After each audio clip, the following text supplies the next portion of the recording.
some more questions. I've been biased. Oh, there we go. Hands in the air. You, sir, first, and then continue. Questions or comments? I want to focus on an aspect that I think is missing. My name is Dion Rousseau from South Africa, currently working here in Geneva at globeethics.net. What I'm missing in the conversation is we talk about responsibilities of many players. We talk about governments that need to remember what they are there for. We talk about individuals needing to reconnect with nature. We talk about the young people coming up with a much broader consciousness. But then we say, but business only look after private interest. Isn't that where there should be a huge set of mind, or a huge change of mindset, that businesses also need to start thinking differently about their role in society? If I look at your footprint map, I see all these countries that are the ecological debtors. Those are where the big corporations are concentrated. I would like specifically, Pavan, your take on this. Shouldn't there be a huge shift in mind change about how we think about the contribution of corporations with regard to this problem? And presumably some corporations are changing their mindset. Sure. Some say they are. Sure. And then others are doing nothing about it. An Indian CEO and myself once discussing this, and I was struck by his clinically accurate response. He says, sure, recommend me any CSR that you like, so long as it's in the interest of the company, I'll do it. And I think that his response underlies the key legal issue that we're addressing, which goes back in law, right back to 1916, the Dodge versus Ford case in the US, which is that we've created this corporation, which is unlimited liability to shareholders, whose purpose, legal purpose, is the best interest of the corporation, and it has been defined as thus. Those, if I may digress on this little story of Dodge versus Ford, the Dodge brothers were directors and major shareholders in the Ford Motor Company.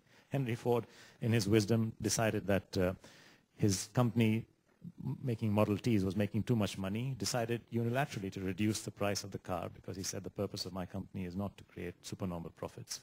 He decided unilaterally to reduce the price of his car. He was the chairman and CEO, he could do it. The Dodge brothers took him to court, and they won. And the court judge rebuked Henry Ford, saying, sir, you should know better than to act against the interest of your shareholders. So that's where we are. This is why the corporation cannot be a human thinking animal, being, if you like. Having said that, it's full of human thinking beings. And I think that's where the dichotomy and the challenge of the corporation is to reconcile the fundamental humanity of the people that it comprises and the fundamental dishumanity of the construct within which we have asked it to live. A nameless, faceless shareholder, optimizing physical financial capital, not caring about, in theory, human capital, and definitely not caring about natural capital, and in fact becoming what someone has described as a cost externalizing machine. So where you can externalize cost, you do. So long as it's legal, it's fine. Never mind the morality thereof. I think we have to now openly address these issues. Now, having said that, this thing goes back to the 1850s when the Industrial Revolution took place. We needed limited liability for shareholders. Otherwise, the Industrial Revolution would not have been financed. The lords and ladies wanted to buy more manors and lands in India and Latin America. They didn't want to buy corporations, right? And yet you needed corporations to mine coal and build steel and trains and so on. So we need as a society to get to a better level of understanding of what this is all about, and also understand today's need is to start reflecting the externalities of the corporation through action. So the good news is, by the way, the good news is that we in TEEB have been thinking exactly this line. We've been badgering away at the IASB, the International Accounting Standards Board, and certain leading institutions like the ICAEW, the Institute of Chartered Accountants of England and Wales.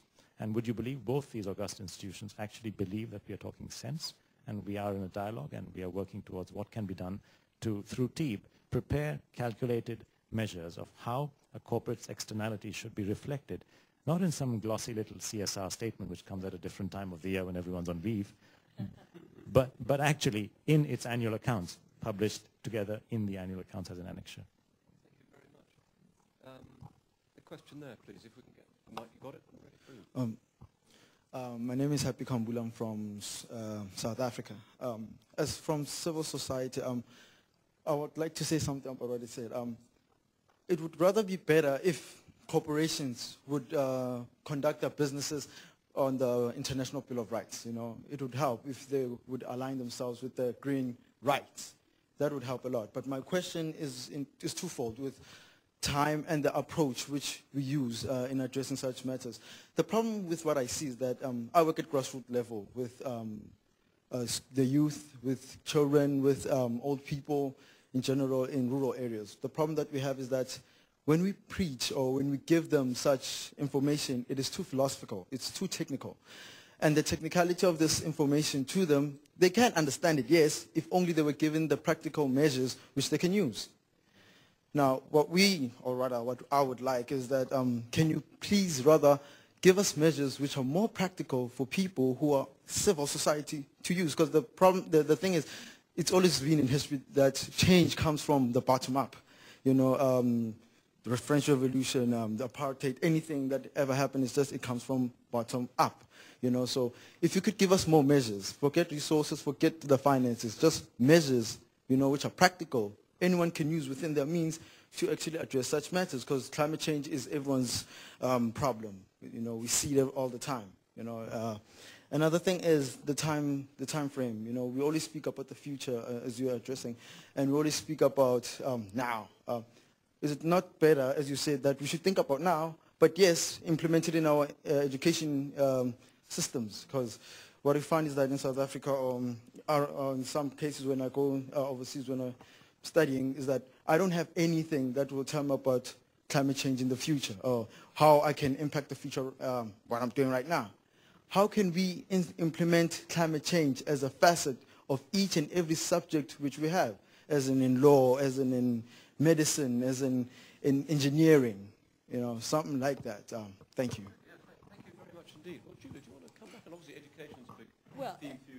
But you're absolutely right, and I think I tried to say that before. We all need, every citizen, not only the people in the rural villages, but actually people living right here in Geneva. They need to have some way to grapple with this on their own personal level.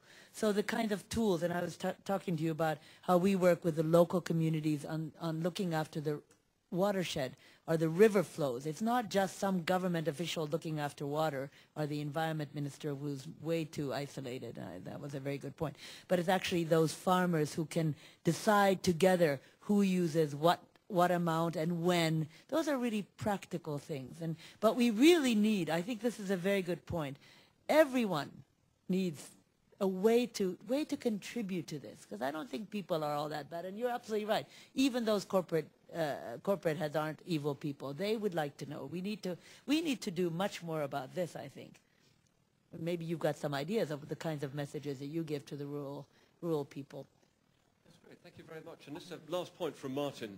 We can get the mic over to Martin now. Actually, yes. Thanks, David. Martin Frick from the Global Humanitarian Forum. I want to make a point which is almost embarrassingly simple when the discussion is about what can individuals do. Well, whenever you have a massive problem, you tend to go to the sovereign. And most of the countries of this planet are democracies, so the sovereign is the people. So use your democratic rights, elect the right people, tell the people who represent yourself what you do worry about. The second you can win elections by making these points that you so vocally made, I think at this second you have all the change that we want to have. And talking out of the experience of this forum, it's almost an upside down situation. When we talk to government officials, they all know perfectly what needs to be done. And the question comes from their side, so what is civil society doing? We need rallying cries, we need pressure. We don't dare, we don't have the guts. We don't dare to go for the changes we need that should happen. We need pressure from the streets. So the most basic tool for people is use your democratic rights, talk to the people who represent yourself. Thank you. Okay, well, Martin, thank you very much. That's a great way to wrap us up. Thank you very much indeed.